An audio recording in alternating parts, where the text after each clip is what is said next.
Hey. Alright, okay, we're back. Hello. Okay, I'm back to muted and going through the Yeti mic instead. Hello? Hello? Man, Hello, Mr. Obama. how much of my atmospheric description of the marketplace did you guys get? Not I a think lot. Almost None of it. Almost none of it. Cool. Well, I guess you're just gonna have to imagine it for yourselves. I did copy some text into Roll20 of my vague rememberings of what happened in the last session. Oh, that's good. That's about accurate, yeah. Did you hear my recap of the last session? It was really thorough. Yeah. Okay. I did. I did, but Okay. you didn't go over the, Michi reading smutty poetry in the library part. We did. We get to didn't. that We part. didn't. Very briefly. I think the thing is, you didn't actually admit it was smutty. But you were very delicate about it. None of you in character noticed me check it out. I feel like none of us in character were actually paying attention to anyone else in character. We kept rolling stealth checks, thinking the other people would spy on us. Meanwhile, each person individually is just like, I am laser focused on this topic that I want to go research. I mean, yeah, we're playing a bunch of teenagers. Of course that's how it happens. Yep. Okay. All right. Okay. But Marketplace. successfully. Marketplace. All right. Does it So bustle? it bustles. Is there a cacophony of sights and sounds and smells? Such a cacophony of sights and sounds and smells. Some of which you actually want to smell, some of which you don't. So, the concourse opens up onto the market. You guys are close to. Excuse me. You guys are pretty close to the obelisk. And you head out into the market, and the main market area is about 2 levels. Like, the bottom level of the canyon is waterways and sewers.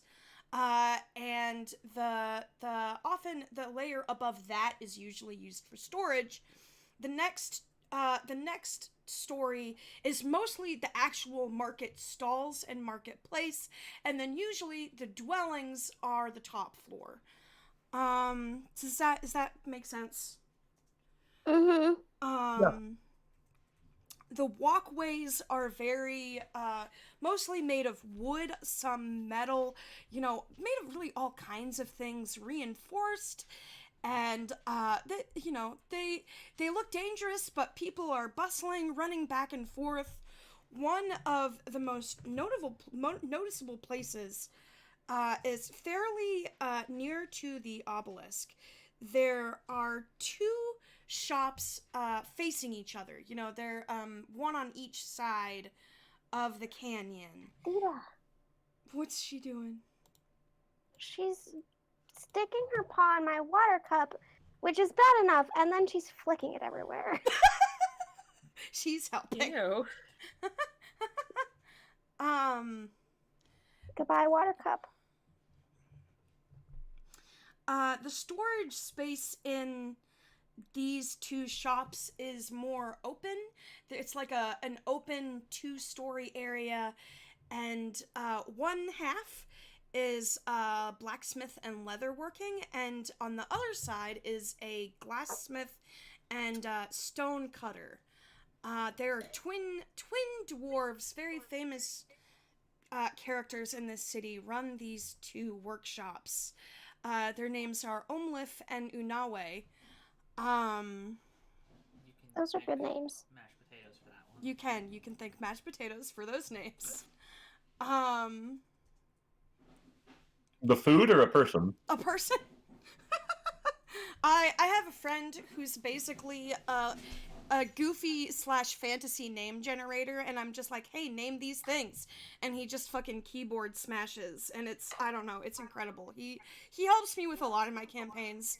He's a weird dude, but thank you. Nice. Mashed potatoes / some leaves in hot water / his screen names are always sometimes people call him tea, but I maintain that it's just a hot, wet salad. The leaves in hot water. Anyways. I don't like that at all. I don't care for that. This tea is nothing more than hot leaf juice. Yeah, exactly. Thank you, Alan. I do just like the combination of words hot, wet salad, though. That is cursed. I mean, that's what collard greens is, right? Okay, enough. Is that just soup? Maybe. I guess there is such a thing as lettuce soup.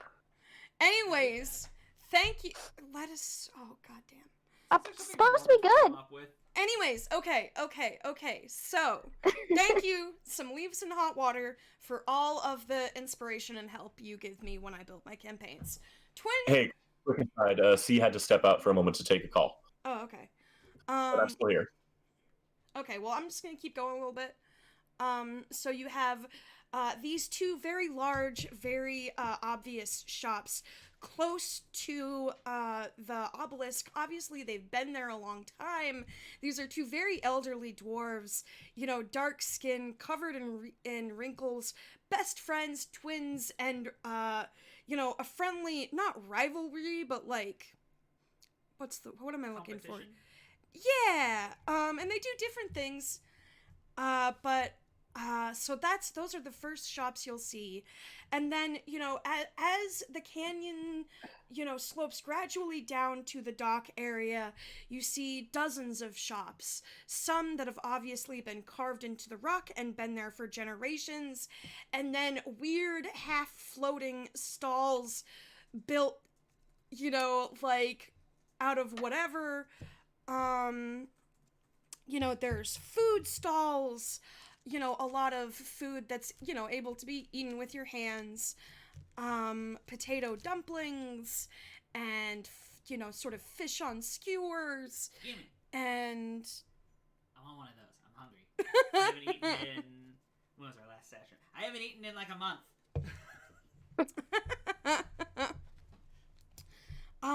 For trade, there are, people selling paper goods. There's a lot of, you see the market and the artisans and industry districts, if you'll draw your attention, they sort of bleed into each other. And you notice that just people making things is something you see everywhere in this city. There's an acts of creation from trash. One of the biggest exports of the city is basically Huyuks from all over the continent gather, trash, and then they sort it into usable materials and ship it back out or build onto their city. So the dump is a big what's the word I'm looking for here? Deal. Yeah, cool. Yeah, that one. Yeah, so real quick, I'm going to... Oh, one more important shop that you're going to want to visit. Okay, here's a few. So there's obviously, blacksmith and leatherworking, and the glassmith and stone gem cutting, and then there's a stationery shop. You see one with live plants and seeds, possibly from a nursery outside the city. You see a place where you might be able to get medicines. You see like a curio shop, like a pawn shop of like magic items. You can take magic items there to get appraised. And then they have just a bunch of miscellaneous junk. And as everyone in Adros knows, fortune tellers are pretty common. And if you poked around the market, you might find a fortune teller. So I'm gonna send you guys... people here are gonna be able to see the stuff, but here's just a link to some standard D&D items. And then I will tell you any more specific items. I'll tell you about them, or you can roll some dice. What do you guys want to do? I want a fish on a stick. Okay. I have acquired the fish on a stick. Okay, no, that's dumb. Do it better. Okay. I feel like she has to roll for stealth if she's literally just acquiring the fish sans money. Oh, I'm gonna buy it. I'm a monk, not a rogue. It feels like such a monk line.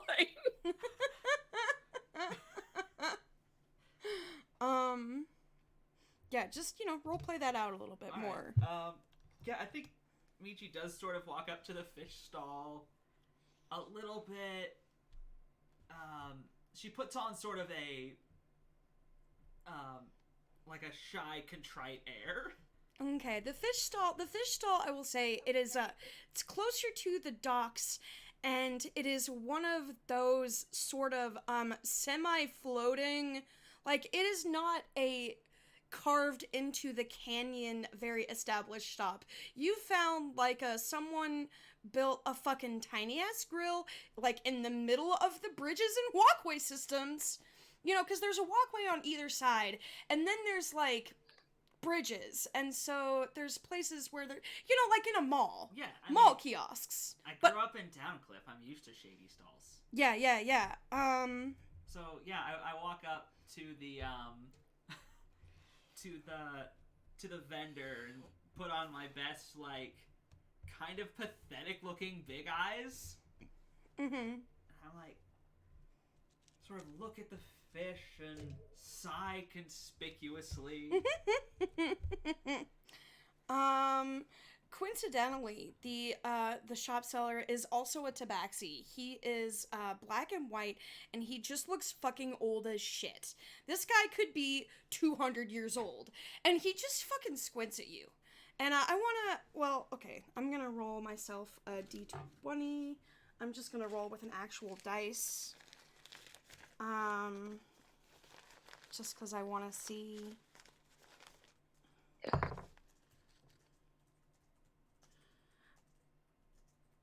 Yeah, he kind of raises an eyebrow at you. He's not super convinced by your cute kitty act. Yeah, absolutely like a hot dog on a stick, just like a fucking fish over a grill. This fucking old, nasty tabaxi. And he fucking raises an eyebrow at you and just kind of growls, 3 copper. 3 whole copper? I'm a student. I just got here. Oh, well.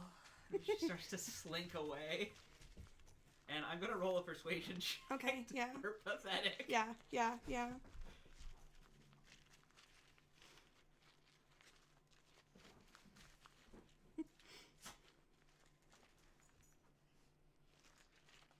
A 2. Yeah, he doesn't. He literally. I don't even know what I don't know. He just fucking starts like. You know what he does? He lifts up one of his back feet and just starts. Like cats will just kind of be like on their back feet. Okay, but yeah, I want to roll. I don't know what it would be. I want to roll to just see tell if me what you want to do. I want to see if Trey falls for it. Well, I guess a 2. It's roll obvious. Roll a contested insight, I guess.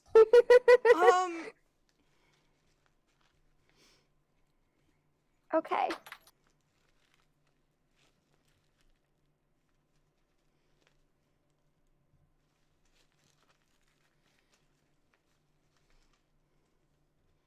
I didn't mean to.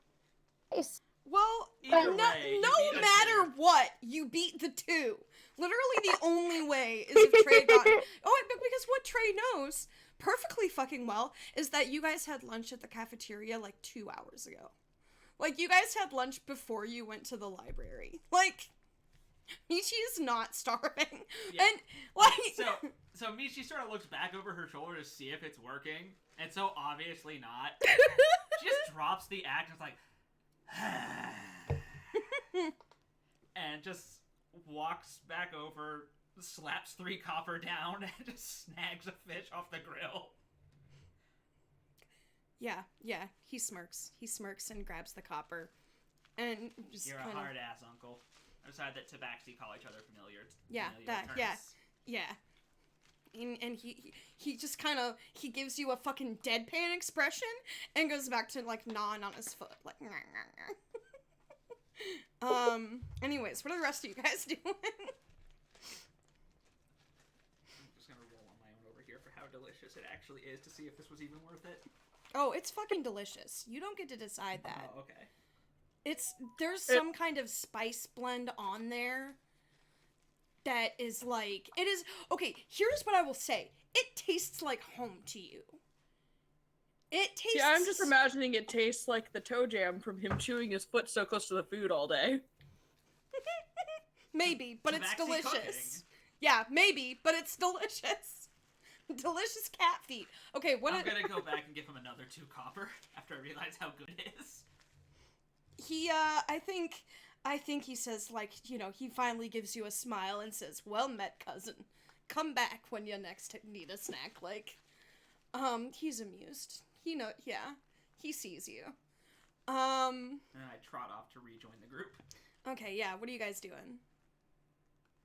I think Trey looks around very earnestly and he says, you know, you all have your gift and we're eventually going to be going places and doing things. So, you know, I know this place really well. So if there's anything you want, let me know and I'll direct you to it. Because this is Trey's hometown. So, like, nobody, in my opinion, needs to look for a shop. Trey knows where shit is. Yeah. Alright.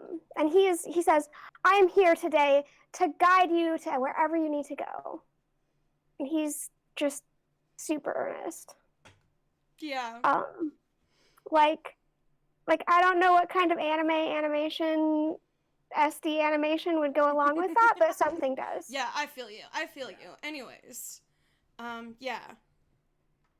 Stan is finding that an upside of wearing clothes is that you can stick your hand in the pockets and put the hood up. And Trey sees him do this, and he puts a hand on Stan's shoulder, and he says, "Is there anything you'd like to go find? No, Any supplies you need? No, I'm good. Do you need paper and pens to write your daddies? No, I'm fine. It's whatever. You might need the medicine shop if you keep getting your ass kicked all the time. Okay. Poor Michi. She wants to bully so bad, but it doesn't work if the person you're trying to bully is just like, I don't even care. Yeah. How are Esme and Olive? Stan is the counselor, right? What? What? No, Stan is Hi, I'm Stan. Stan's the little quiet bugbear. Okay, who am I thinking of? What's the other one? Trey. Hey, thank you. I keep forgetting Trey's name. I'm very sorry. Treasuring That's okay. discarded Lester. Since I do see some things on this handy-dandy list that you linked us that I know Esme would be very interested in and could afford, she'll definitely ask Trey to point out the local trader and the potion shop, and get herself a few things. If I can note them, or if I need to roll some dice for them, or I'm not sure what. Yeah, post it in the Huyuk Acolytes just for me, and then in your sheet, in your character sheet.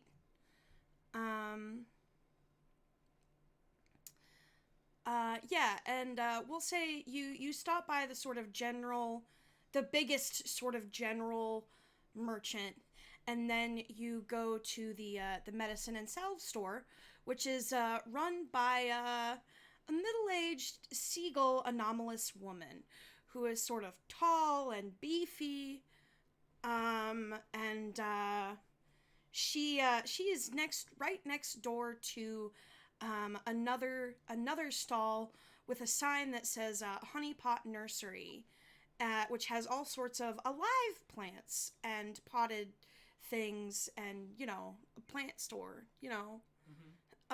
There's the alive plant store, and then there's the medicine store, and they're not the same, but they're next to each other.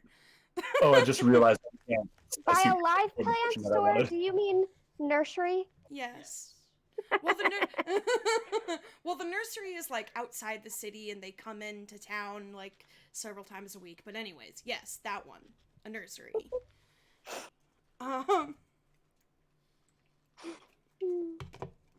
Although there's also a garden on like the top part of the canyon, like the surface. There's, you know, people use those. I want to talk for just a second about the, you know, the dwellings are all embedded into the canyons, and historically, people have tried to keep the surface not clear, but like, you know, in the event of a really deadly storm or an attack by a monster or an army, in theory, there are shutters that can close over the canyons, and the surface is to be kept fairly clear. But, you know, that hasn't happened in a long time, so people use those rooftop spaces as people do use rooftop spaces. Small gardens and lounge areas and this and that and the other. Anyways, that's all. Go on. A million almost never used barbecue grills. Yes.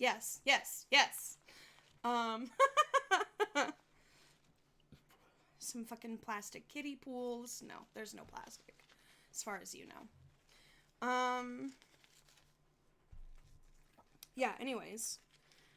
So did you, Alan, did you post the list of things you purchased? No, because I just realized that I literally actually can't afford the potion that I was hoping for, so that won't work out. Yeah, potions are Yeah, expensive. I mean, you might be able to pool some resources if you want to do that in character. Huh? This many resources. Yeah. Anyways, how's Esme doing? Not Esme, I just asked that. How's Olive doing? Olive would definitely be drawn to the like alive plant shop and the dead plant shop. Like she would definitely started the alive plant shop with like maybe a small interest in adding to her little collection of tiny wee plants she keeps alive in like her clothing. Don't ask. I think what happened, so you go into the plant shop and you notice the shopkeeper is a little busy tending to the plants, but is a middle-aged halfling with, you know, dark skin and curly hair, and like a tail, but it's like a short tail, like maybe like a little like chipmunk tail, you know, like a little guy. You might not even notice. And they look up and they wave, but are just, you know, they're just tending the plants.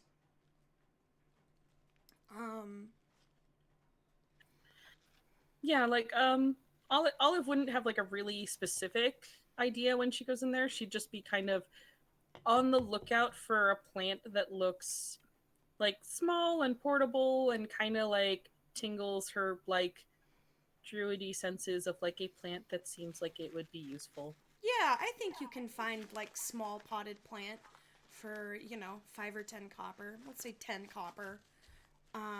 Maybe a little succulent, because you notice there's a lot of succulents, a lot of plants that are gonna do well in like a deserty, dry steppe kind of area.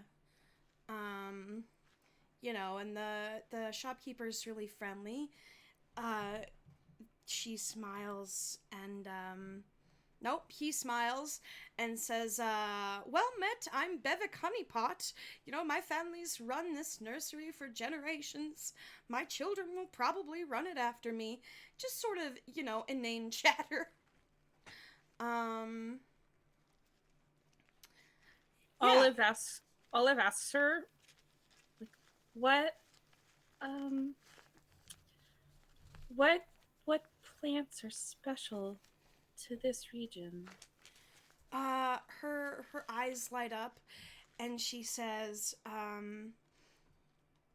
she starts talking about succulents and sagebrush. She maybe brings out a little sprig of sagebrush.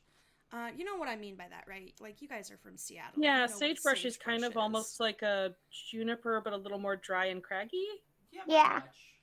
You know, and she pulls out a little sprig. It smells amazing. And starts just talking about thistles and sagebrush and grass. She could talk about grass for a long time. She could talk about grass for such a long fucking time. Oh my god, we need to talk about Shimmy. Alan, you cannot hide this. You told me to add my grocery list. Okay, good, great.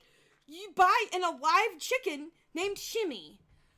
Shimmy will get eaten at some point. But, livestock... So when Shimmy does not, before Shimmy gets eaten, she will be a convenient source of eggs. Yeah, hell yeah. I want... Roll me, animal handling. Just out of curiosity. He asked me privately if Shimmy was in a cage. I would like to know that no, Shimmy is free. Shimmy is wiggling and squawking underneath my arm. Okay, definitely roll me an animal handling. Absolutely, this is great. Yeah, I'm just like, as someone who knows anything about chickens, I'm imagining this not going how Esma thinks it's gonna go. Yeah, I can't imagine this goes well. Could go worse. You keep a hold of the chicken. That's what I'm gonna say. You keep it. I'm getting back there a bit, but I am maintaining my... I have questions about where you're gonna keep this chicken in a dorm. I definitely didn't imagine it as like a top floor dorm with roof access. But you hold on. I didn't really think of it either, so fair play. Wait, I have an important addition to this. Is that Trey is looking with alarm at the chicken, and then he looks at his shoulder where there is a small owl.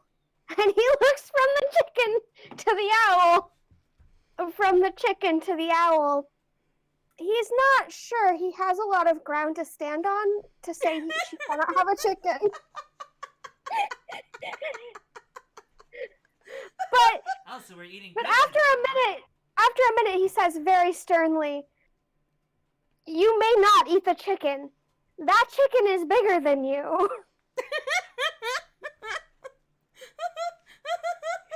Well, I rolled to see if Esme overheard he's that. talking to her and says, "It is not."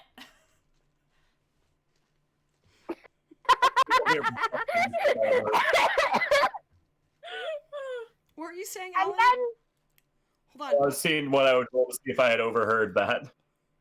Yeah, you did. Yeah. Yeah. It's just like, oh no, we're going to eat her eventually, but not until I've gotten some eggs. and then Trey looks at the chicken and says, "Nishi is definitely bigger than you." And Michi's not going to eat the chicken. before I... To intimidate the chicken. Meanwhile, Olivine is like, Oh shit. The chicken calms the fuck down, but nestles into Olive's, like, or not Olive's, Esme. Why do I get those ones mixed up? that would be Nestles into hilarious if the chicken, Esme's. like, flew over to Olive randomly, though. I lean close to the chicken and I'm like, "Shut the fuck up." Wait, should I roll a contested something or other for the chicken? I feel like a chicken has a baseline intimidate ability. Okay, I'm gonna roll for balls on a chicken and give it a Chicken balls. give it a remember they were Roll for chicken first. nuggets. I'm rolling for chicken toughness. I'm gonna give it a +2 because that seems fair. Is it a hen or a rooster? It's a hen. It's a three hen. hens.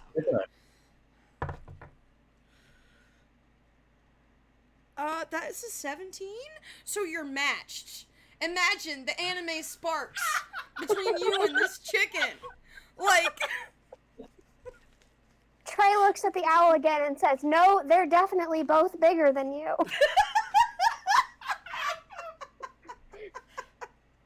I sort of like stand up where I was stooping to glower at the chicken. Like, imagine me like an inch away from the chicken, just like eye contact. I'm And imagining I sadness look at that Esme and I say, "You keep this feathery fucker in line." Okay, what were you saying, C?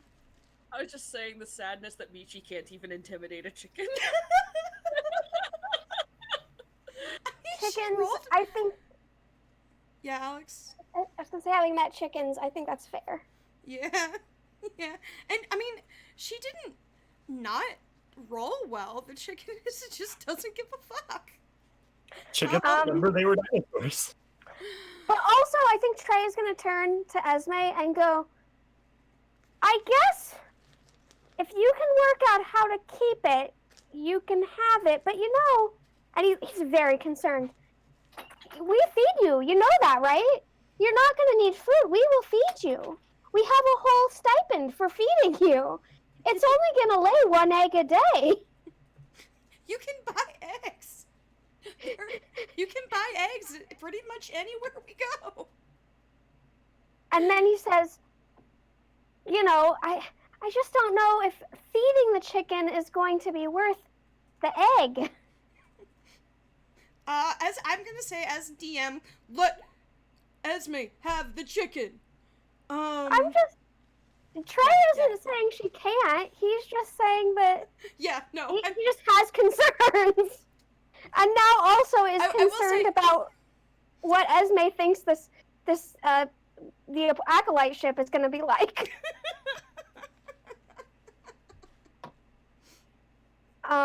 Maybe she's working on something that needs fresh eggs. So Esme basically doesn't really say anything. She's just like, I am gonna keep this chicken and I'll figure it the fuck out. Anyways, are any of you guys interested in the fortune teller? Maybe, but I have one more thing to add. Okay. I have another stop I want to make. Okay. Alex first. I have a couple stops. I just want everyone else to get their turn first. Trey he sighs. He has enough siblings to know when he's beat. But then he looks at the owl and he says, that's not poisonous. I eat that all the time. And then he walks out of the shop.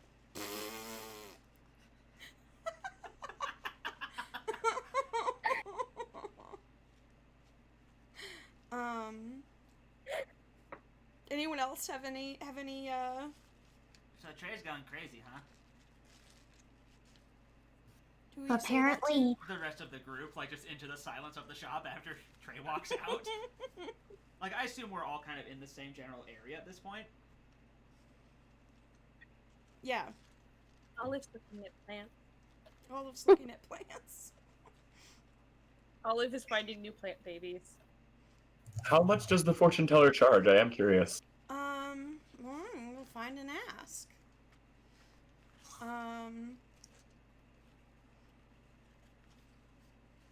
But usually not more than a couple copper. It's not like an expensive thing. I'll go see him. Yeah. Alright. Do you go as a group? Stan definitely comes with. I'll go with. Yeah, Trey also definitely is like, sure. This will be fun. It'll be a fun bonding adventure. That's amazing. I'm just not sure Olive's even in the range to overhear that they're doing this. Still listening to sagebrush and thistles and figuring out which plants are small enough that she can keep sprouting containers in her hidden pockets. Well, I will say that Bevik Honeypot is perfectly willing to assist you with that, and you're having a good plant powwow. Sloth, come on. Trey looks at Snickle. Trey looks at Snickleway and says, "Go get Olive." Can you do that? Yeah. I don't know how this works. Yeah, so you control your familiar's actions. Yeah, so basically, Snickleway flies over to Olive. Does he land on her head? Does he peck her face? He does not. He lands on her head and he jumps around a little, if you've ever seen those little gray birds in the parking lot. Yes. Doing tiny bird hops on Olive's head. Yeah. Can Olive just finish the transaction then? Yeah, of course. How many? Olive holds up like 5 like tiny plants and sprigs, and it's like, how much? I think that Bevik Honeypot, he says 5 copper, and you know that that's not right, but you see a softness in his eyes of like, this is someone who loves plants and who needs these plants. So it's 5 copper.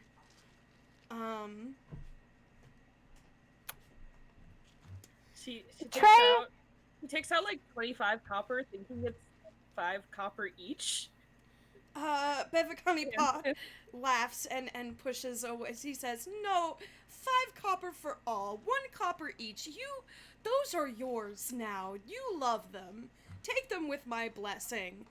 You catch a littler hobbit, a littler halfling in the back of the shop, rolls their eyes.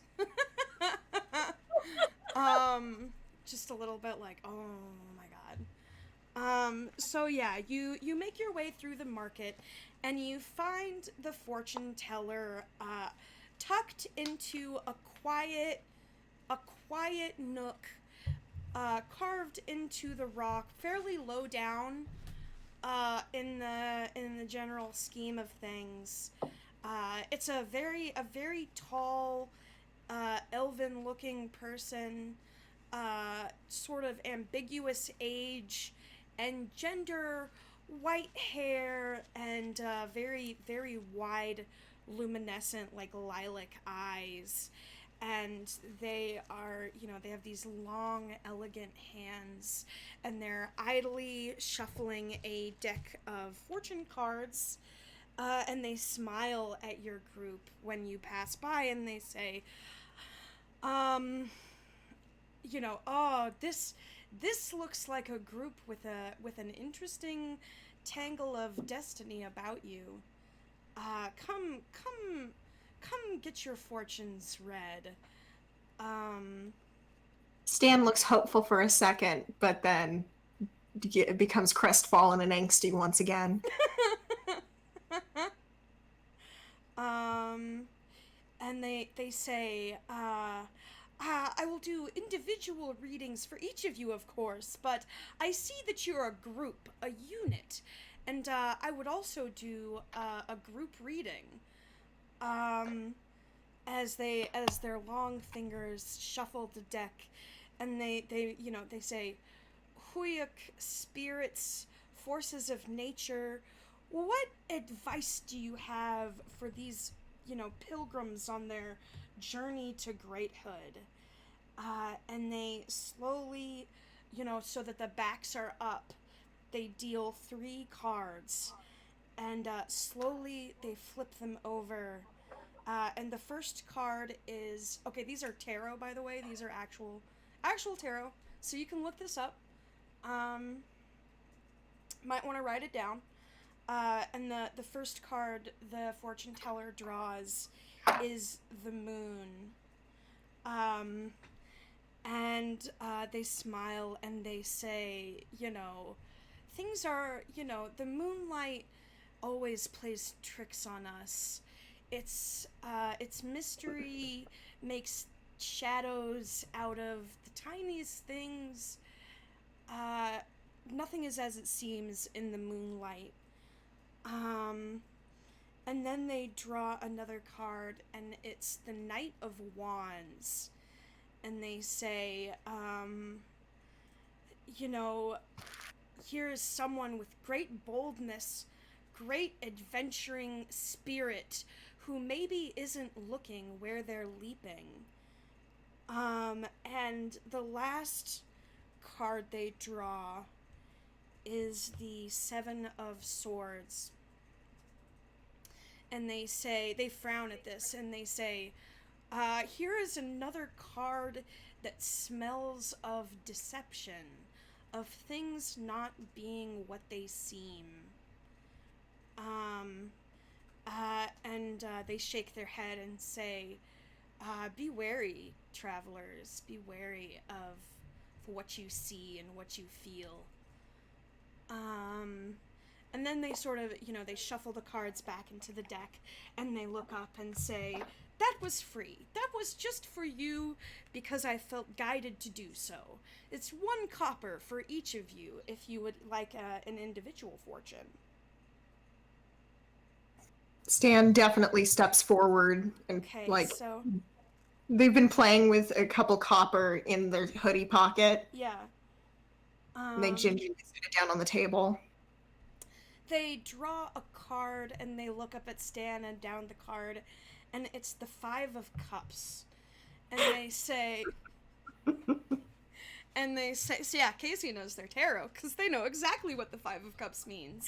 And they say, "Oh, young one, you've been so sad, so full of sorrow and grief and loss." And then they shake their head and they say, "But life is full of more gifts than it seems. Stop looking inward and start looking at what surrounds you." Yeah. Self-pity rarely gets us anywhere in life. Huh? Stan kind of says under their breath, not accusatory, but definitely unhappy, "Self-pity?" Damn, pup, she read you like a book. Shut up. Is Michi next? Sure.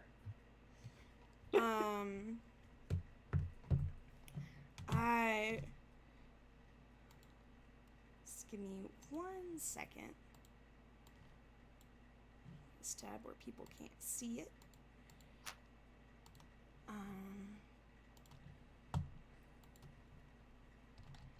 And so Michi's next and puts down a Yeah, I'll throw down a copper. Puts down a copper, and the fortune teller draws the 8 of Wands.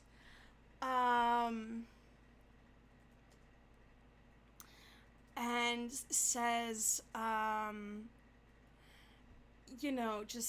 you have much energy, maybe restless energy. You're ready to move, to change. You're ready for action. You're ready for adventure.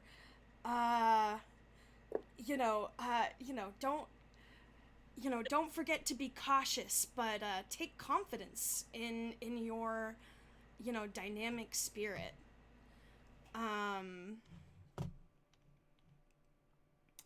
Who's next? Hang on. I want to roll an insight check. Yeah.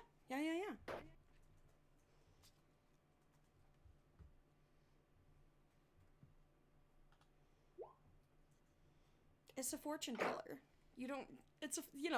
Might be a charlatan. Some fucking cards. Shit do cards know? Can't know things. It's meaningless. No, see, this is what I'm... Oh. This is where I'm going with this. Yeah. Which is, yeah, no shit, I'm wearing a brand new student's uniform and carrying a shopping bag. Tell me something I don't know. Puts down another copper. Do it again. Oh my gosh, they're like the fortune teller machines. Do it again. Okay. They draw the 6 of Wands.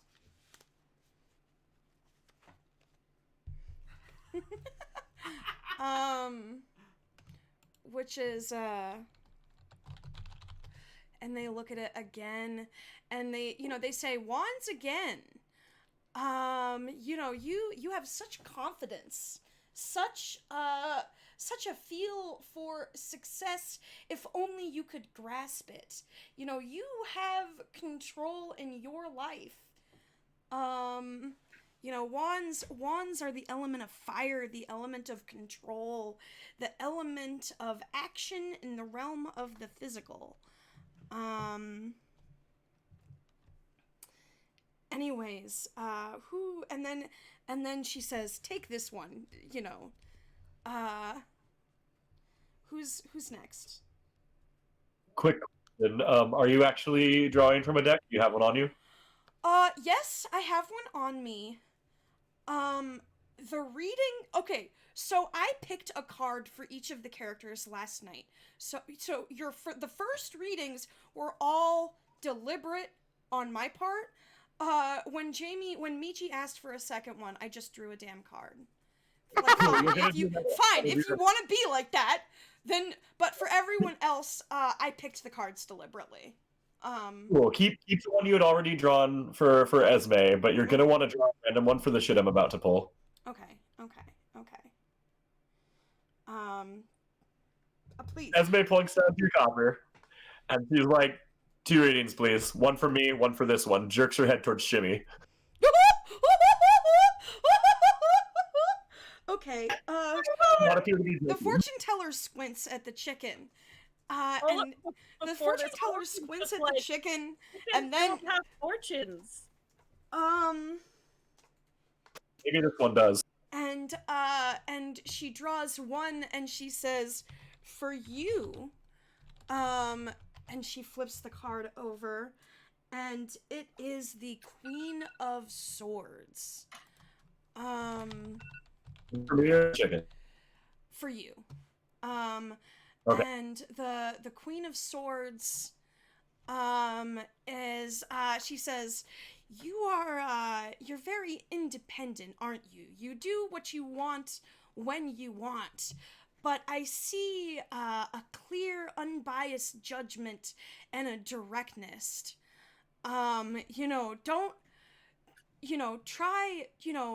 Try to remember that directness is good, but it can become cold-heartedness.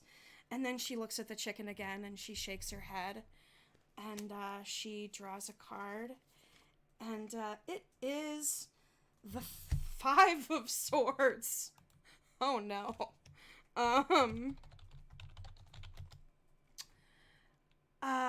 The 5 of Swords is she says that one will bring much conflict. I'm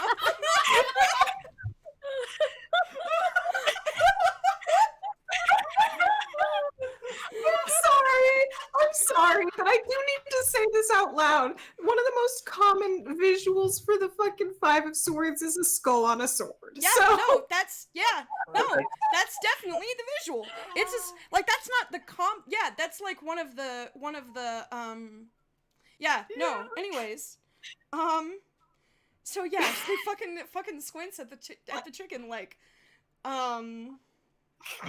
anyways. Okay, maybe she is pretty good. I want you guys to know the one for the chicken was just a random draw. By the way. Yeah, I know, but I have a feeling. Thank you so much for indulging that. Who's next? I think Trey wants to go next, if that's okay. Yeah, she looks at Trey and she smiles, and she draws a card, and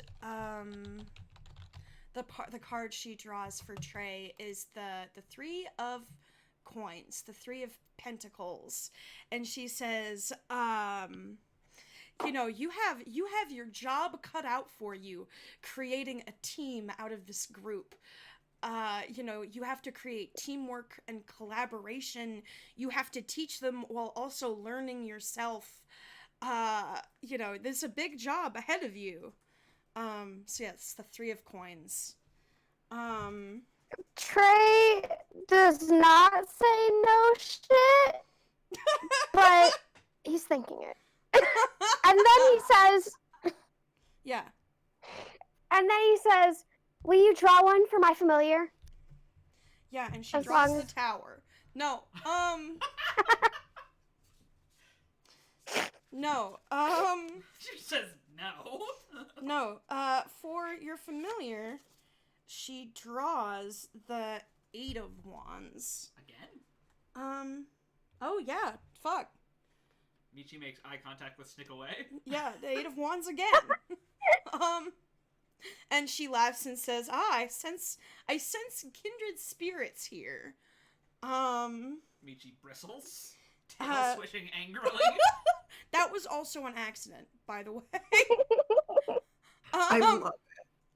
Anyways, and then she looks at Olivine, probably, standing towards the back of the group, looking shy, arms full of plants, unless you've gotten them tucked away, but, Olivine's arms are half full of plants, but actually Olivine's eyes are kind of slanted. Like, she looks like she is not buying this shit whatsoever. She looks uncharacteristically, like, snarky looking. That's interesting. Does she want a reading? No, thank you. Come on, we all did it. Do you slap down another copper, Michi? I will pay for it. Yeah, get over here. And she smiles and she draws a card.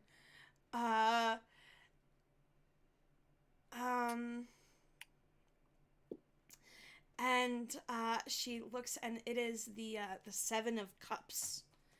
And she says, "You have many opportunities and choices before you, but you feel paralyzed by it. You see your dreams, you see everything before you, but you don't know how to have any of those things."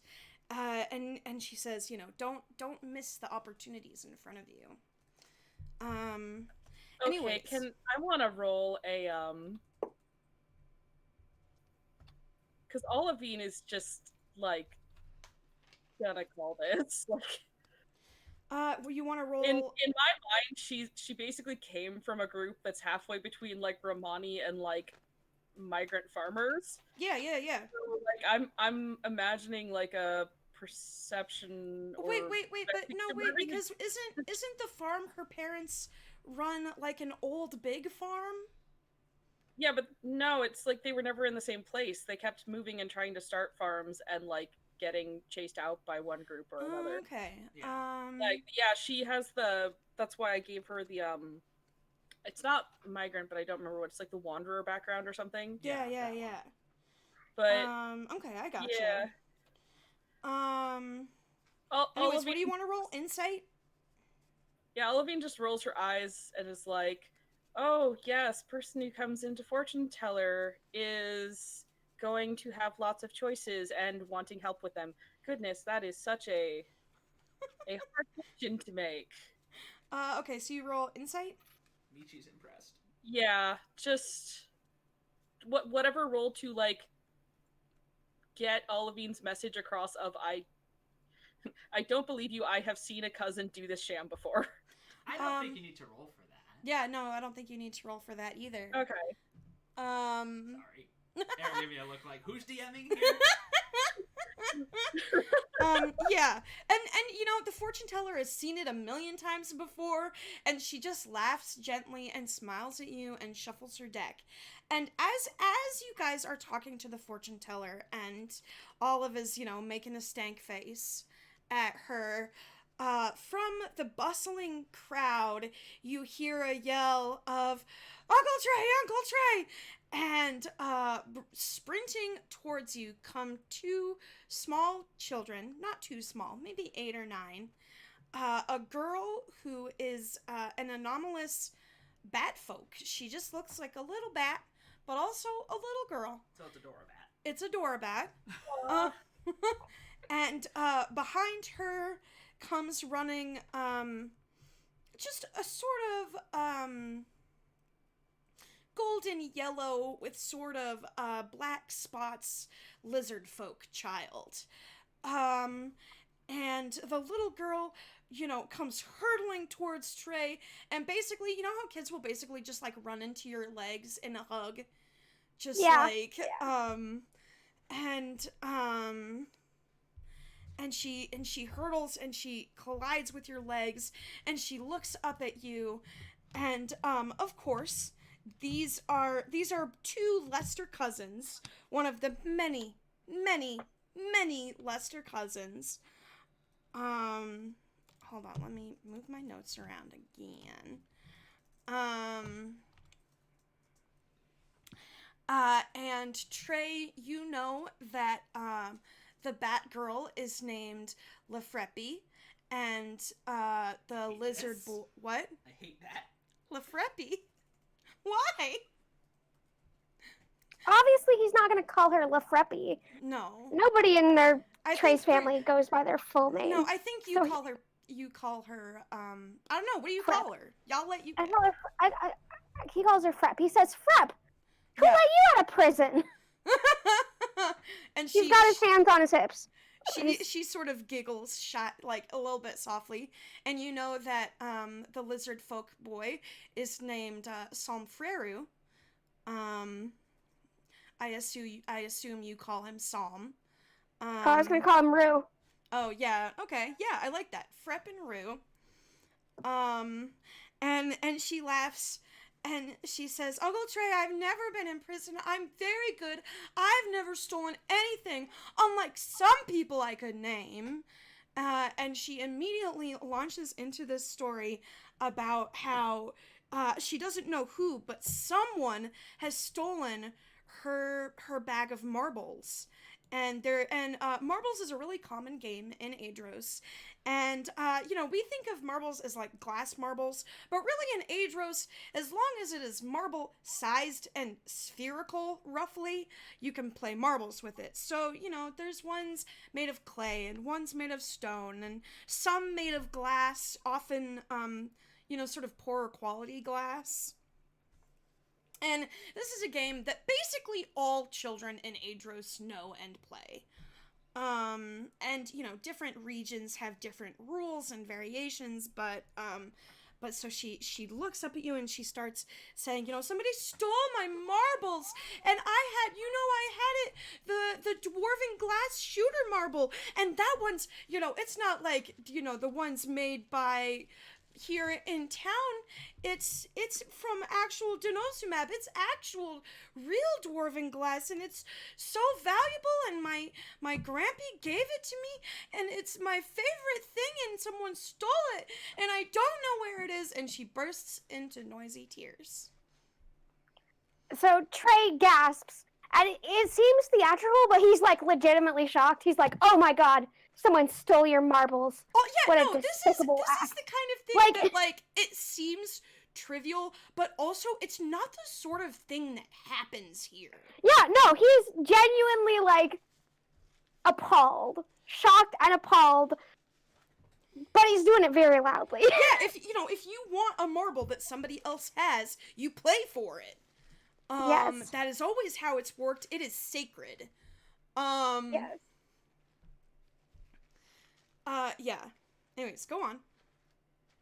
So yeah, and he just goes, well, clearly somebody does indeed belong in prison. And he looks over at Rue and he's like, Rue, do you know anything about this? Rue shook his head and he says, Uncle Trey, I don't know why anyone would do this. It's just not right. It was there, and we were playing on the concourse between the university and the markets, and then we cleaned up and we went to get a snack, and she had it in her pocket, and then it was gone. And Trey looks over at the rest of the Acolytes, and he says, you know what we have to do. Damn straight. You don't fuck with a kid's marbles. That's sacred. Yeah, what's a marble? You lost yours. Don't worry about it. What? Just really concerned now. Poor Stan. Olivine leans towards Stan and goes, I don't know either. Either of you know what? I'll explain later. Right now, we have to find them. And Trey just looks up and sighs because his poor students. He has got to get them adopted stat.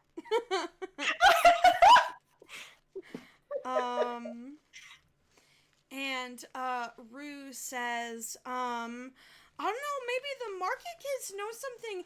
Normally, we're the university kids. Both of their parents are like academics, right? We're the university kids, and we don't usually hang out with the market kids. But I don't think even they would do something this dirty. Not even me pulling up my list of the children's names. I named many children for this arc. Not even Icky Bruni Barton or JJ Honeypop would do something like this, and they're bad kids. But maybe they know something. Well, I guess we gotta go hunt some children. I've never hunted children before. It's fun. You'll like it. Let's go.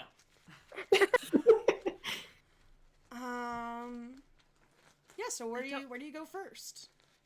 Well, I think it makes sense to ask. Ask other kids, I I guess. was gonna be like, so where do we find the market kids? Trey, do you know? Yeah, Trey. And Trey looks at Michi and goes, "The market." No shit. Well, I will give Trey Kids have information. hideouts. JJ Honeypot is the kid of the halfling that owns the nursery, and good old Icky is the kid of the seagull who runs the medicine and salve shot. You guys never asked her name, but it is Artha Barton. So you know that you probably, if you went and asked those shopkeepers, you could find the kids. Alrighty, back to the plant shop it is. And then he looks at Olivine and says, "But you can't get distracted this time." He's got a serious face on. Yeah, it is, by the way, it's getting later in the afternoon by now. It's probably not quite dinner time. Maybe 5:30, 6 p.m. The market's, they're still going pretty strong, but you notice that it's starting to shift towards more people selling, like, food and dinner things and drink. Some shops are starting to shut down for the evening so they can go eat. And, so you make your way back to, the potion shop and the nursery, and you see they're not closed, but, they're closing. I don't think we have time to all hit both of them. How about Sloth? You come with me. We're gonna go talk to the potions. The rest of you can go deal with the plants. And then Trey says, "Wait 1 second." And there are vendors selling food and stuff, right? Mm-hmm. And he goes and he buys 2, I don't know, skewers of meat or something. Sure, yeah. He buys dinner foods. Yeah. Probably And then fish. he looks serious and he says, "Bribes." Stuff to set in the traps for the kids. Olive nods very solidly and goes, "Kids love bribes." Love bribes. Kids love bribes. If you learn anything today. Trey was like, "Well, I was going to bribe their parents, but we can buy more bribes for the kids later." So you go, which one do you talk to do you split the party? Yeah, Michi's trying to take charge. Feel free to, push back. Olive just walks to the plant place. Yeah. Doesn't even ask, just walks back over to the plant place and goes, "Hello, Mr. Was it Honeypot?" Yeah, that's right.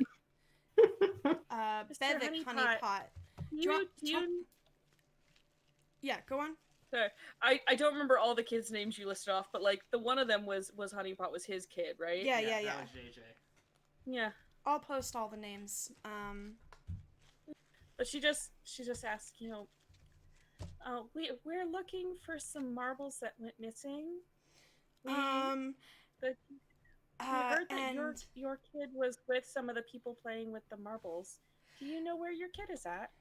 Bevic, sort of looks to the left, looks to the right, like, there should be a kid around here. It's 9 p.m. Do you know where your children are? You made the joke before I could. You mean my kids not dang it, they ditched me, didn't they?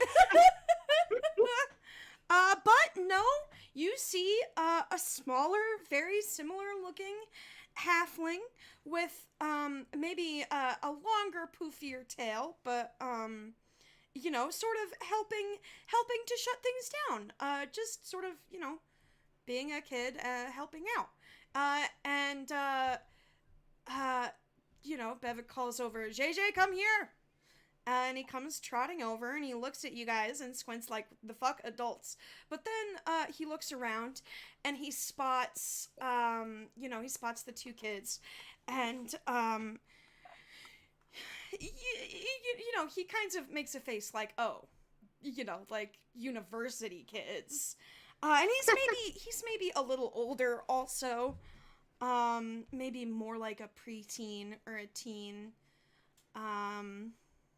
So really only like a handful of years younger than us. Yeah. Only a handful of years younger. So he's squinting at us and going, ew, adults. Yeah.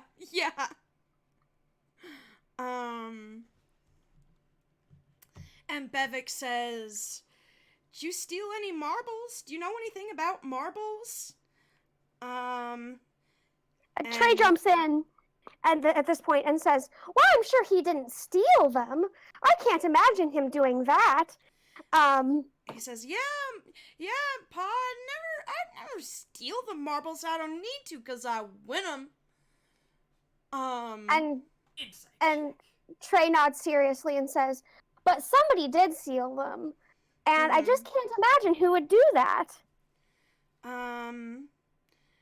Have you heard of anyone else missing their marbles? I want all of you guys to roll insight checks. And the way I'm going to do it is party pass or fail. So basically, half of you have to beat... Oh no. Ouch. Oh boy. Come on, guys, you gotta roll good. Because I failed us. Oh, that's a nat 1. Oh no. Also, Jesus Christ, Trey has 8 insight? That's a 2. Okay. A 1 and a 2. Okay. So...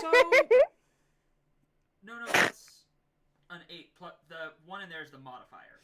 Oh, okay. This isn't Pathfinder. We don't have these kind of modifiers. Yeah, I was gonna be like, that's the modifier. Okay, so, the party didn't pass. And so, basically, he says, I didn't steal him. I don't need to steal them. I just win them. It's not like they're little kids. They're not good at marbles. Who would even want their nasty old marble? And yeah, you don't get that he's lying. You just get that he just doesn't really care. He's not really interested. And he shrugs and he says, Icky might know something, and goes back to helping out to shut things down. All right, to next door. So yeah, you go and you see a pretty similar thing of Artha Barton is, shutting up her shop with medicines and salves. And, I assume you do the same sort of... Yeah. I've done this one. That one did not work out for you, Trey. Trey sighs. And he says, well, maybe I'm too close to the situation. I was a university kid myself once. And he says, Michi, you're like these market brats. Maybe you'll have a better idea of how to do this. Except that, you talk to Artha Barton and she calls out, Icky, where you at? And, there's no Icky. And she looks around and she shrugs and he says, last I heard, he was playing marbles. Can't imagine he'd steal them. Who would do that? Not even university kids would stoop that low. These divides run deep. And then she cocks her head and she says, "Dump kits might stoop that low." This is the first I'm hearing of dump kids. And she Interesting. shrugs. Seems you're one of them. This Say that again? community is very keen on separating their trash. It is. It's a very big deal. What'd you say, Casey? Stan mumbles. I don't actually remember what I said. Something along the lines of interesting. Since you're one of them. Yeah, since you're one of them. Yeah. I'm gonna roll an unarmed strike against. So I guess make. Oh my god. Wow, matching goes to who? Wait, what did you roll? Oh, Stan's AC is 17. Oh, right. Goes I was to gonna the say, roller. who is Michi swiping at? I Me. was kicking Stan in the shin. So yeah, I guess next make investigation to search the markets and see if you can find this little seagull kid. Really quick before we go, ma'am, do you sell coca leaves? She nods. And then Trey says, "Not right now, Michi. We gotta go." I'll be back. She waves and continues putting stuff away. Those are 2 really good ones. Alright. Yeah, party passes. Well, party passes, but Esme gets lost. Not Esme, You God, mean every Olive. time. Oh my Olive gets lost / separated from the group. So Yeah. Back to the plant shop. Fair. Especially because if I'm reading this right, I got a 0 and then a negative. no, you got a nat 1 and then you got a negative. You have a 0.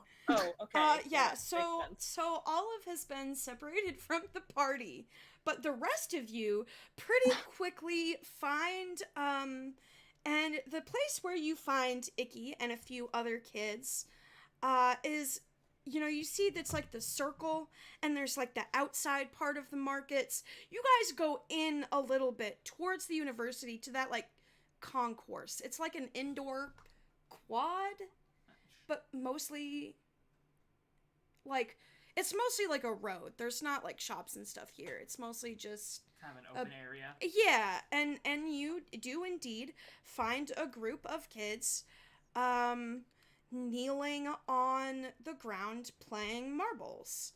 And among them there is a little seagull kid who looks enough like Arthur Barton that you think it must be the kid. And the Fucking two seagulls. and Oh no. the what? Esme, what are you doing? Oh no. What? Oh no. Yeah, you find Icky Brune and another kid named Damperskin and some other kids named that you don't know, and Frep and Rue are sort of hiding behind you and sort of peek out from behind you to look at the kids, but stay quiet and decide to let the adults do the talking. Wait a second, I need to go on a tangent here. Yeah. Is rolling animal handling against an anomalist racist? Yeah, what are you rolling Yeah, animal what? handling for? Can we... I thought it was for the chicken. I thought the chicken was going to cause problems. The idea, yes, if I rolled high enough. Wait, what was your Consider roll? 15 high enough. Oh, so if you roll a high animal handling, the chicken causes problems? What was your... Alan, please what enlighten are you us doing? here. If I rolled Usually it's the other way high, around. I could sick the chicken on the kid. Oh! Well, okay, so I get to decide how well that works. I'm gonna say you do it, and what happens is the chicken doesn't move aggressively. It doesn't run. It just kind of waddles into the center circle of marbles and starts sort of like pecking at the ground and the marbles. And completely ruining the game. I was going to say, this is probably more effective than if the chicken attacked the child. Because now the marble game is ruined. Yeah, and they all look up and they they go, "Hey, what you doing?" Listen up, you little shits. We're gonna let our chicken here. Okay, roll intimidation. No, I wanna do it though. No, roll and then role play. Remember? No, I don't. Okay. Aaron, your wife is unruly. They call it role play. Oh! Hell yeah! Alright, listen up, you little shits. We're gonna let our beast here eat all your fucking marbles unless we get some answers. And they all look super fucking spooked, and they say, it wasn't us, I promise, we just told them where that they could get it and who had it, and you know, the dwarven glass one is the best one. Everybody knows that she has that big real dwarven glass shooter marble, and the new kid just asked us. They knew he was a rat, he was a little rat guy, he was a rat anomalous, and he wanted the shiny one, but he didn't have any of his own marbles to play. And Alright, he didn't. Kid, shut up. You're telling me that you let some new kid waltz into your turf, intimidate you, and told him how to steal from one of the younger kids? They all kind of look at each other, ashamed. Where's your fucking pride? This is your town. Trey says, definitely a market kid. I want you to and they say we don't know him. We didn't know this kid. We thought he might be a dump kid because when we met him, we met him and he was at the dump. But we asked Zox and Biagu and they didn't know him either, and we didn't know him. And he was real weird. But he's real scary, and they all nod. This is a very scary kid. I want someone to roll insight. I hate to do another group insight roll. Oh, that's good. I was that's bad. off in the kitchen grabbing a thing. Like you said, Olivine got lost. Where is Olivine? Olivine is now? still in the market, still in the outside, the pathways and canyon. Okay, so 2 pass and 2 fail.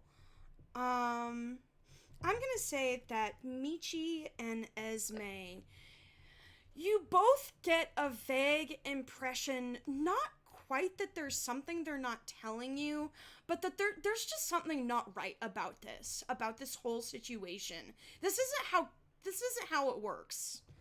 When did this kid first show up?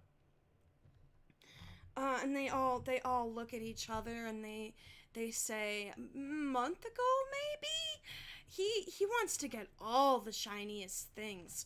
And another kid says, I even heard he stole from the market. And another kid speaks up and he says, I heard he was sneaking around, where the university keeps their artifacts. And you didn't tell any adults about this? They looked around and they said, well, I mean, when we got in trouble for finding the hole in the world, then we didn't want to get in trouble even more. We're trying to behave. Good kids. Good, right? Trey face palms. Okay. Hole in the world. Where's the hole in the world? Persuasion. I don't know, I've intimidated them already. They should tell me whatever I want. I rolled a nat 20. It is a nat 20. No, they told you about the rat kid. That's what you got for your nat 20. Roll again, bitch. I mean, I love you. My wife. Oh, that's perception. I wanted perception. Sorry. Yeah. 7. And they all look at each other and they shake their heads and they said, no, the grown-ups told us we weren't supposed to tell you where it was. Trey, get over here. You're a grown-up. Oh, shit. Trey? Stan. Hold on. I want to hear how Stan persuades them. Oh. Can we get one more Trey? Okay, yeah. But, okay, first of all, yes, I don't care what Trey's number is, Casey. You have to roleplay that 15 persuasion out. No, but here's the thing. Trey doesn't want them to tell them where the hole in the world is. That is not relevant to this. And Trey can fucking see through Michi. And Trey says, I'm not going to ask them that. They shouldn't tell us that. Good job, kids. You're correct. Okay, so Casey, what does Stan do? I mean, I get it. And kind of like flips their hair. Their mane is like in the hood, so it's like falling over one eye, and so they dramatically flip it away. Stan, I will say, Stan, at this point, he has big, cool teen vibes right now. Mm-hmm. Nah, I get it. You don't want to tell us where it is because the adults told you not to. No, I get it. But you do know that this kid's marbles are completely gone, and you do have something to do with that. We could just not say anything to any of your parents about this and just find the kid who did it. They all look at each other. Michi looks at Stan too, like, damn. And Stan is straight up cold. And one of them sort of runs over and says, please don't tell my parents, and looks at Trey. He gives Trey a side eye, and then he leans up and he whispers in Stan's ear. Oh, Stan goes down on one knee to like be on the child's level. Yeah, he leans up. Shimmy. Oh my god. Sorry, I just saw that gif. Yeah. I'm juggling a lot of windows here right now. Yeah, I know. Yeah. I'm glad you like it. Anyways, Casey, I sent the whisper to you. Really? Yeah.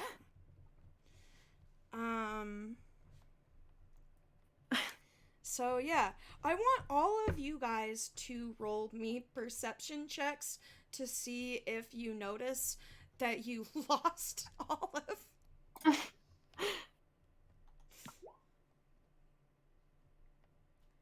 Where's Sloth? No! Trey is a bad... only does not notice at all. Only Michi notices that Sloth is super gone. Okay, I want to switch. You four be quiet for a second. I want to roleplay some things out with Olive for a second. So, Olive, you find yourself suddenly alone in the market. Did we say what time of year it is? Did we? Are you trying to find dramatic reason for a tumbleweed to cross the road? No, I'm Like trying to cold find a wind? dramatic reason for the sun to start going down. It's a school I setting. mean, it It's could be a obviously gonna latitude fall. thing. Yeah, I mean, well, you guys are definitely close to the equator in terms of latitude. Oh. So the sun mostly sets at the same time all year round. But I would say it's not setting, but Okay, it's I in got that... a reasoning for you. Yeah. They're in a cave. They're down in a ravine. Ooh. The sun would appear to be out of the sky much before it really is even the start of sunset. Yeah. You So really it's would starting... only have a window from like 9 Yeah. a.m. to 3 p.m. of actually seeing the sun in the sky. So Olive, yeah, Olive is alone, in the market. What do you do? She thinks back to the various animals she's seen around and thinks of like little, like, I'm assuming there's equivalent of like little alley cats or like critters that kind of scurry Oh through, yeah, like, absolutely. food scraps and things and sniff around. And Yeah, she cats. transforms into one of those. Ah. Well, yeah, no, there's definitely cats, there's definitely rats and mice, there's definitely at least a few dogs wandering around, possibly a few, like, yeah, there's animals present. Which one do you transform into? Like I said, the thing that's the most like alley cat equivalent, like something that sniffs around and can like trace, because she's thinking like she wants to be a critter that can track a smell. Okay, I say rat, actually. Transform into a rat. Okay. Um, when you're in animal form, can you talk to like regular animals of the same species? I Polymorph, believe yes. so. Wild shape, I think you still have to use a speak with animals ability. Which Or I we mean, could say fuck I do have that ability too, though. Yeah, I'm just gonna say you can do it. I think that's more fun. I think that's more interesting. So, you transform into a rat, and as you are sniffing around, you notice something really kind of odd. Which is, you don't see very many other rats. And as you're looking around, you finally see one, scurrying along a pathway, but like, this is not a casual rat scurrying. This rat, I mean, it smells fucking terrified out of its mind. And your baby's nibbles. Say that again? Oh, sorry. It's a joke from a different session. I miss Tibbles. I'm a Snibblesby Pinkerton, yeah. Fuck Pinkertons. Okay, but Nibblesby Pinkerton is a good rat. He's ashamed of his namesake. He's no cop. Anyways, yeah. So what do you do, Olive? This rat's scurrying. It smells like fear. She was kind of like hoping to catch the smell of the party, or the like kid who's looking for the marbles, or like the smell of marbles. She's new to this whole like sensory smell perception thing, so Yeah, I mean, you can definitely, I would say that if you smell for those things, yeah, you could absolutely track the party to where they are. But now she's like kind of that weird small hero instinct that she isn't even realizing she has. She's like, wait, what's the rat afraid of? And she like kind of looks to the opposite direction, like, where did it run from? You don't really see anything. But like, can she track the smell? Yeah. Like what it ran away from? Not like, you could kind of track where it's coming from. You could also try talking to it. Oh, I even imagine her just like coming to this realization, like, smells. Wait, I'm talking. I'm a talking rat. Oh my gosh. What? This is new. Okay. Hey, rat, you. What's so scary? It looks over at you and it says, "You're not a rat." I'm not. You're right. You're very perceptive.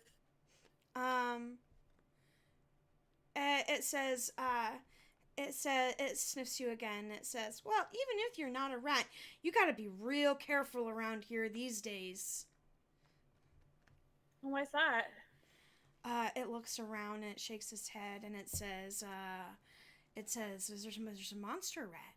There's a monster rat. It's not from here. It's not right. We don't like it. It's scary. That sounds scary. It has minions, but they're not rats either. Sometimes they look like rats. Where's the not rat? It says it comes from the dump, but it's not from the dump. It's not a dump rat, but it appeared in the dump. It's not right. We don't like it. You stay away from it. And it scurries away. Thank you, she calls afterwards. He doesn't look back. He disappears into a hidey hole.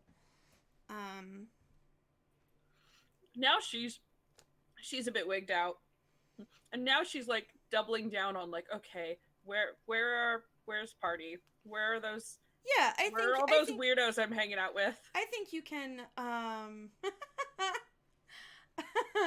I think that you can fairly easily just track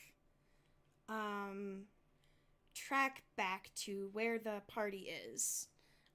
which I assume you guys are still in the concourse between the market and the university. Olive, you can't have gone far. You're slow. Where are you? I want to roll for Olive, like, just, like, rat gymnasticking, like, onto Michi's shoulder without Michi noticing.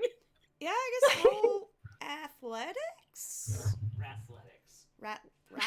Rathletics.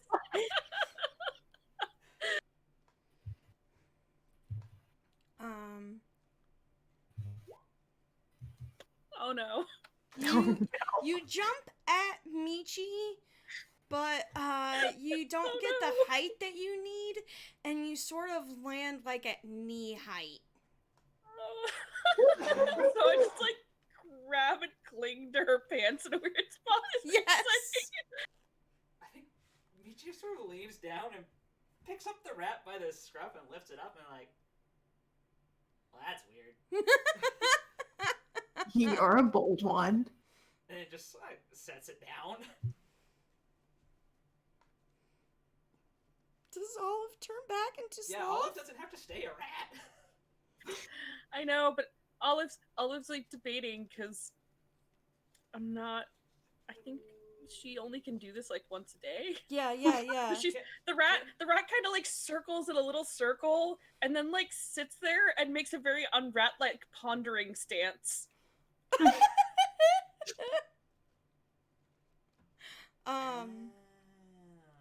And like yeah, I'm imagining she's not saying anything as she ponders while I'm looking up because I'm trying to remember. I think wild shapes that don't really have human language faces can't really make human language. So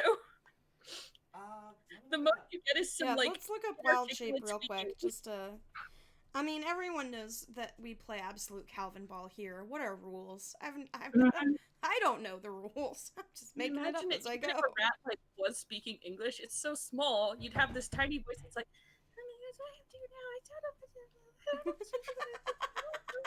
I mean, you do have a cat and a bugbear with huge fucking ears. Although only the cat has even noticed that Olive hasn't been with you guys. No, you cannot speak while in wild shape until you're a level 6 druid. Oof. Then you get an ability called Wild Speech. Kind of makes sense. I mean, you know, your wee tiny egg werewolf, you don't really get this stuff yet. Yeah. I think Michi, though, realizes that something is up with this rat and picks it up again. Is this normal for rats here, Trey?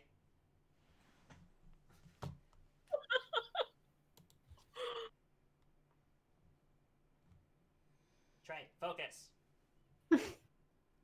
Alex? Did we lose Alex?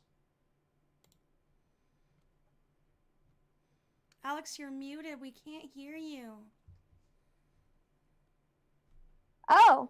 When did I do that? I don't know.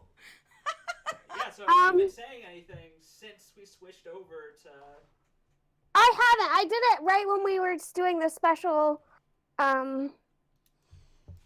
Olivine bit. Yeah. So I only said like a couple sentences. Okay. So Trey looks over and he looks at the rat and then he looks at Snickleway and he says, "I can tell it isn't a normal rat. Thanks, Snickleway."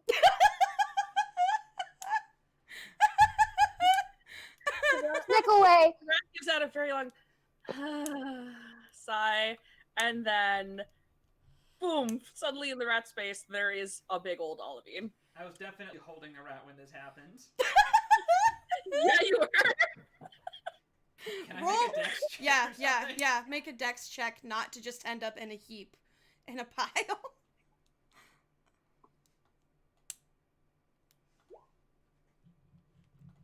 Yeah, you do fine. You jump out of the way as it's poofing.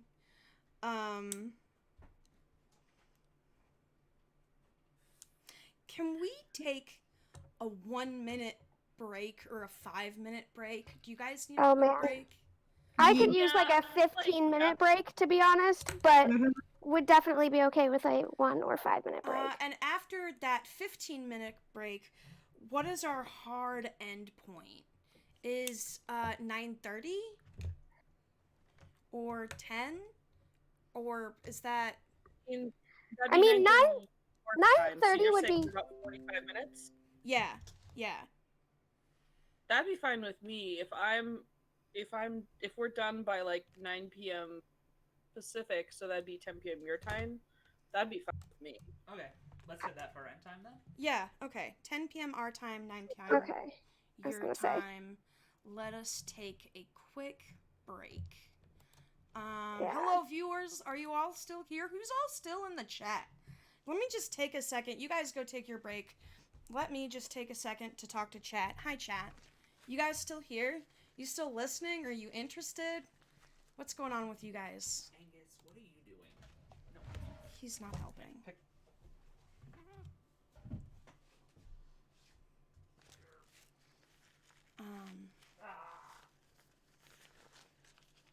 Bastard cat. What?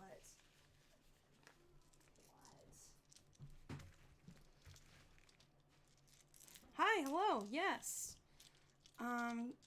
Mizu's still here. Our Jen and Merritt's still here. We lost Ashley a while back because auditory processing problems. Sad. That's fine though.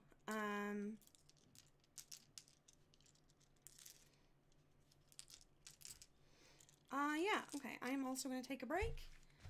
I hope you guys are enjoying this. Yeah.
Good old Ike Eisenhounder.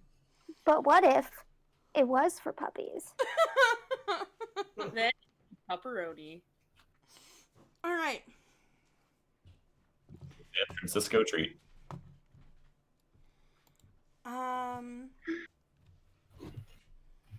Okay. Yeah, I'm fading. I'm good for like 20 more minutes. 30 tops. How are you doing, Casey? I'm Gucci. I got popcorn. I got water. Okay. I'd like to go. Yeah, Alex isn't feeling super well, so we probably won't go for another entire hour. We'll probably go for, another 20 or 30 minutes. So yeah, the party is met back up on the concourse between the markets and the university. You guys have some info. Let's do some in-character discussion. Okay, well, the first thing that Trey says is he looks around and he says, Rue, and what's the other one's name? Frep.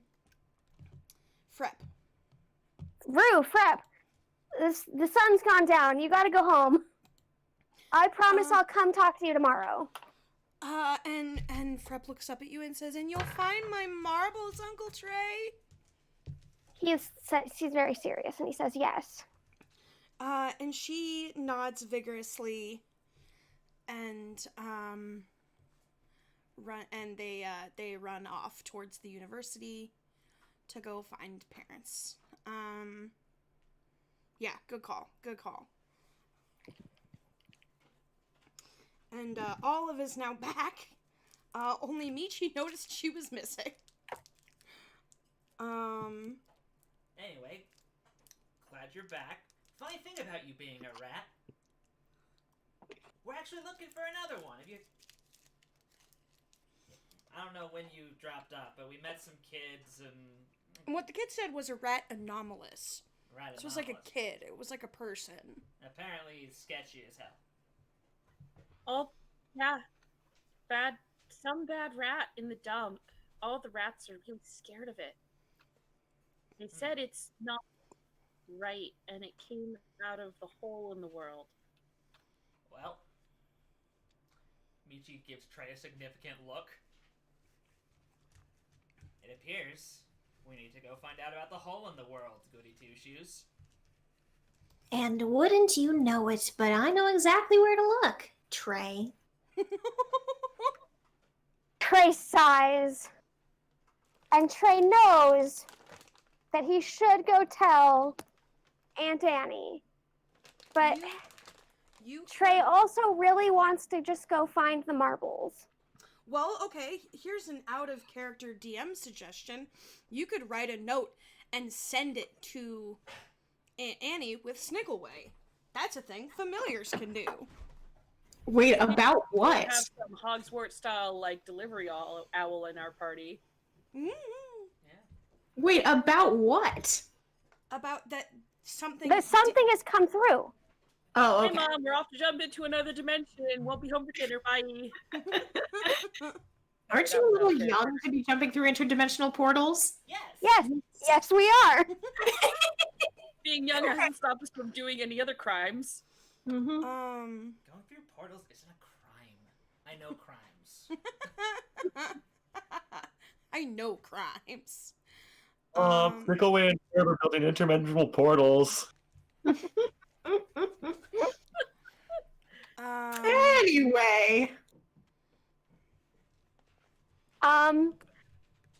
So Trey sighs and says, 1 minute, and he digs through his tabard, and he finds a little scrap of paper and a little charcoal pencil.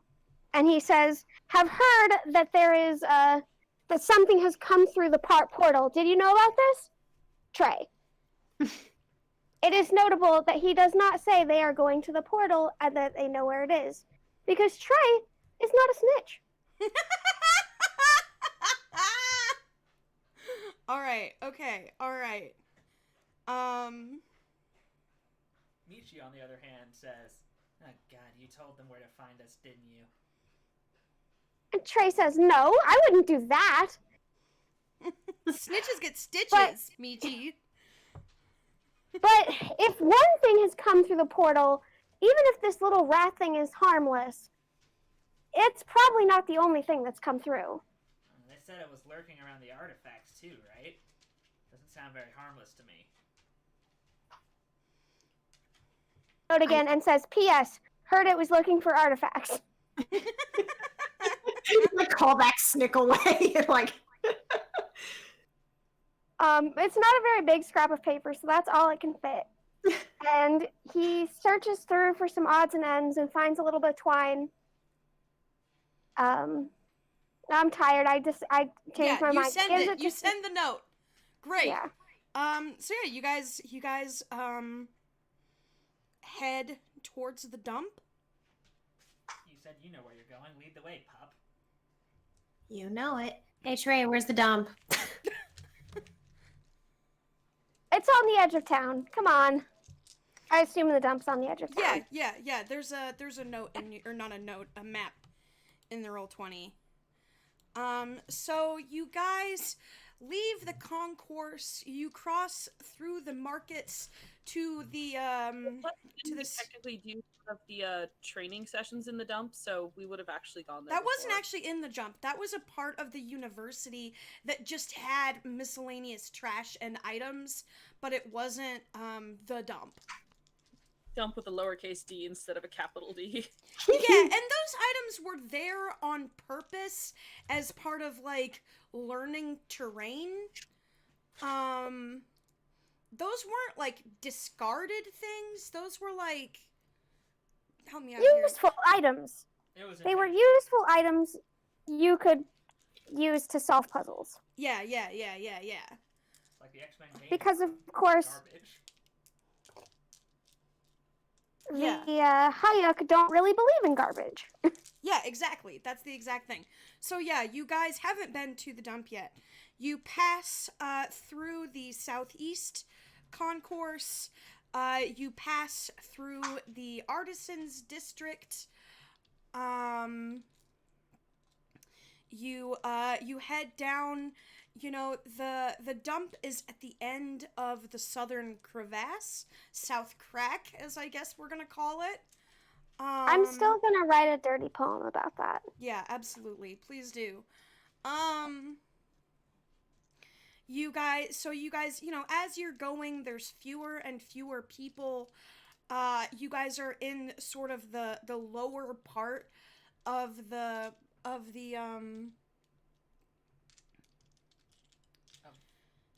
canyon? Yes, yeah. Near the water. You know, there's a canal flowing. It's starting to get dark. Fog is starting to come off of the water as it starts to cool down. Nights here can get pretty cold because it's a high altitude desert. Well, actually, just all deserts get cold at night. That's the thing about them. There's no... Anyways, so it's getting chilly. Fog is rolling in. As you go down towards the dump, you know, you're seeing fewer and fewer people. And finally, you know, there's gates. There's, you know, sort of so that they can control who's coming in and out. But the gate is open and there doesn't seem to be anyone around. You remember that Annie told you that guards had been posted wherever the rift was, but you don't see anything. You only see, you know, fog rolling in and the gates of the dump in front of you, and, you know, the dump behind the gates. You know, you can imagine it.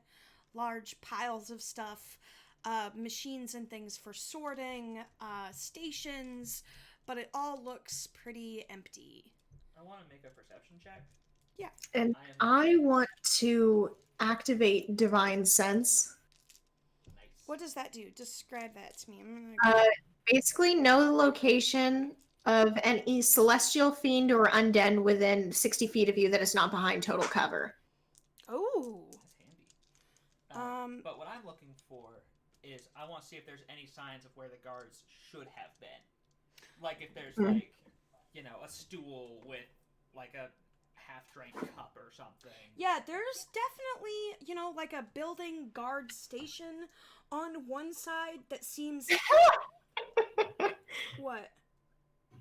That one. Yeah, I don't see shit. Oh. Oh no. Well, yeah, it's all foggy and spooky, and you don't really see anything. But Stan, you do actually see,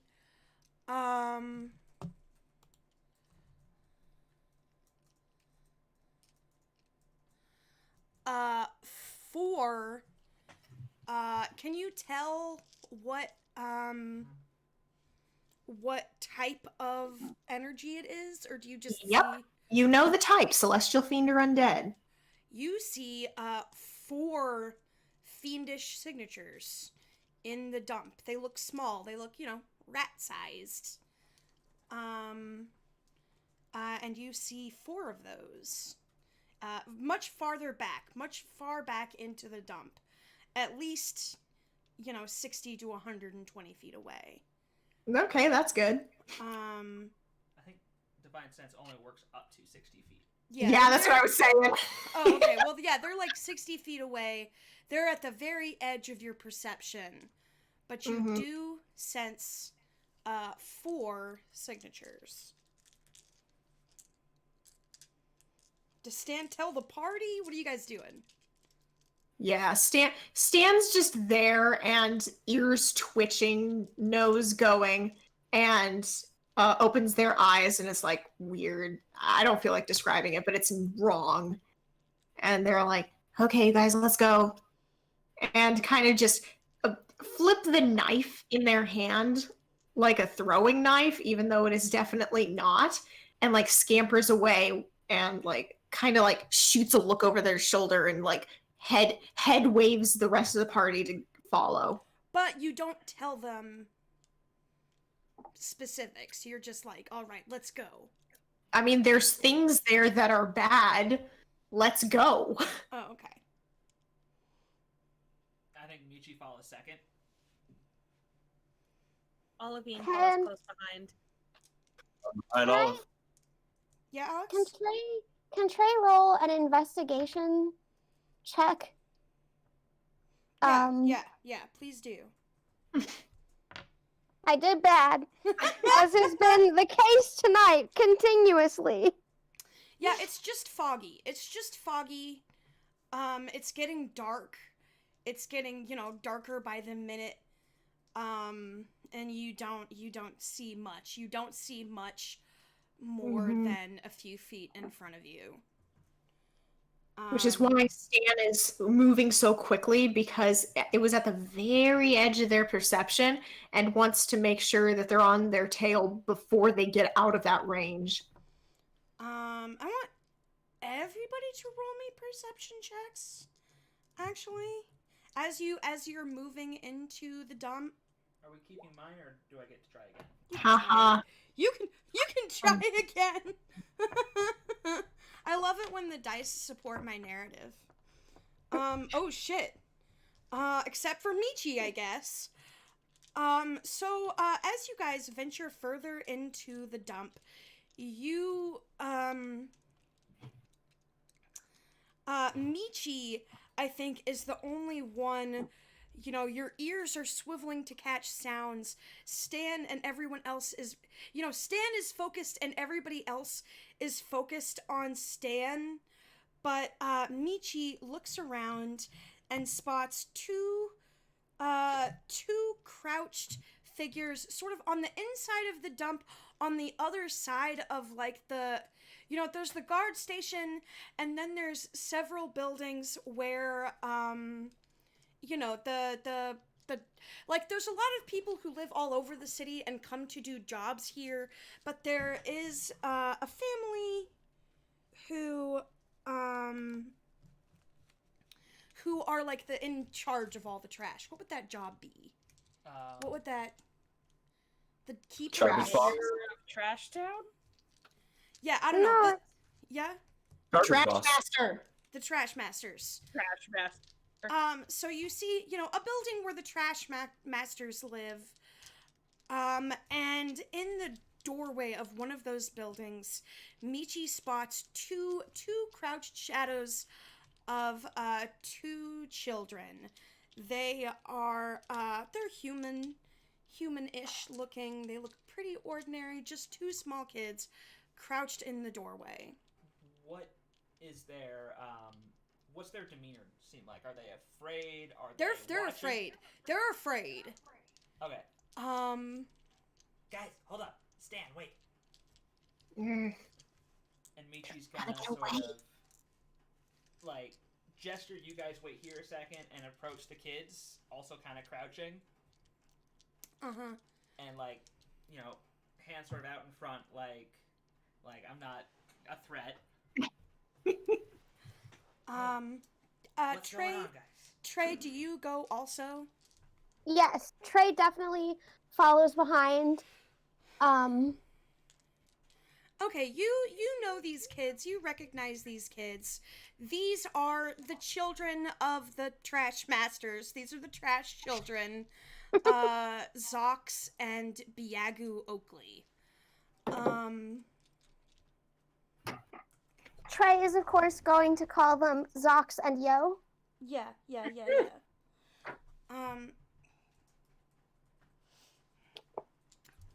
And I think they recognize you. They might not know you by name, but like they know you, and they see people in Huyuk robes and gear, and their automatic thought is, oh, there are people here to help.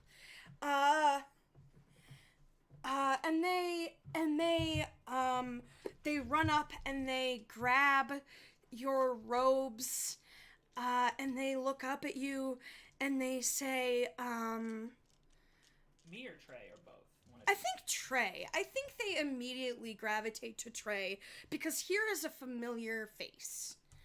And they say, we can't find our parents.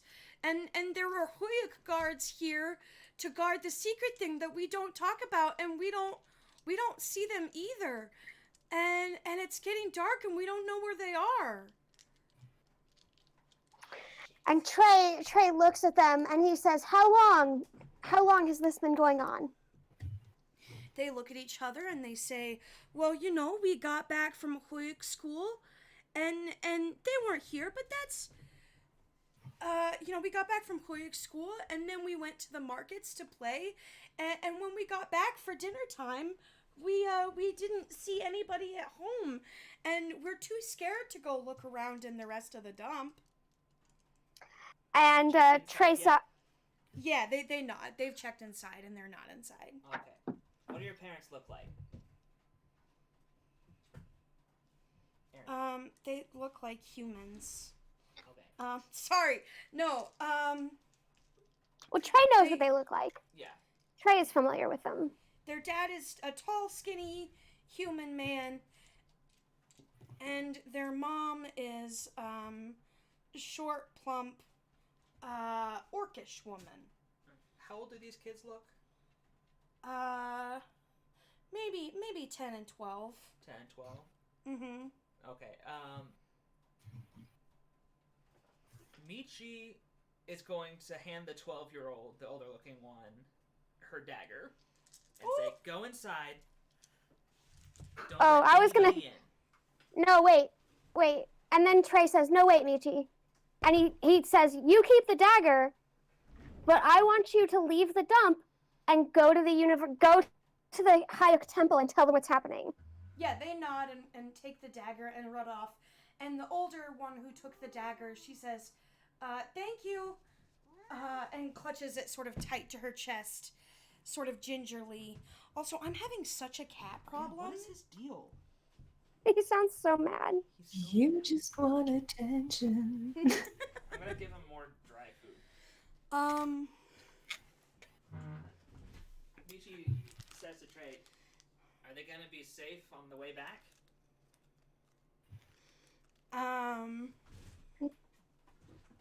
And Trey says, once they're out of the dump, there was lots of people still milling around. You know, it's still dinner time.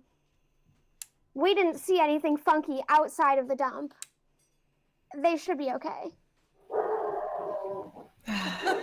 We're having such animal problems, you guys. I think that was the right call, though. I get the impression we might need backup. Okay, it is 9:30. We've got more problems. Do you guys want to keep going? How are you doing, Alex? I'm kind of done. Okay. I mean, I could keep going for another 10 minutes since we started like 10 after 9, but it seems like we're really at a point where we need to go for kind of longer than that. Yeah, no, there's battles and encounters to be had ahead.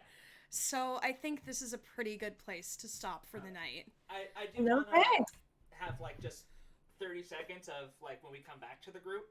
Yeah. And I sort of approach her and be like, shit might be nastier than we thought. Kids' parents are missing. The guards are missing. This is gonna get hairy. We signed up for missing marbles, and now it's marbles are monsters now.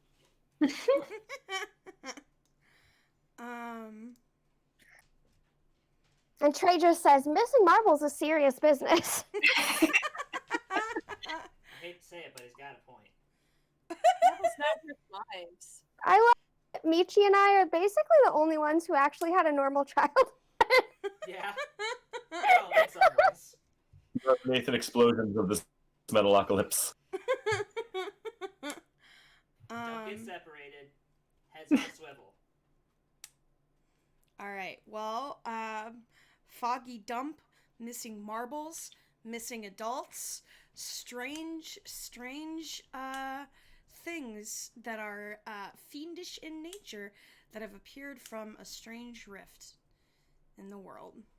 So you know, the normal stuff. All the normal stuff. That is a but.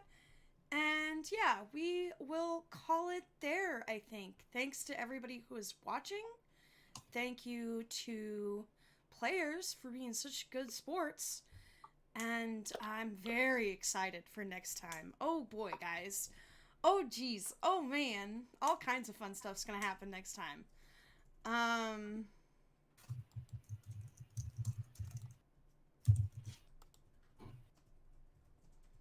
Yeah, no, I'm pretty stoked about this. It's pretty good. Okay. Yeah, we're having fun. We need to do this sooner than like 6 weeks from now. Yeah. Yeah, next weekend. I can do it. I have all my stuff prepped, so I don't need any time next weekend. Yeah, do we want to just do... Oh, fuck, what day? I have Friday, Saturday off next. Do we want to shoot for Saturday?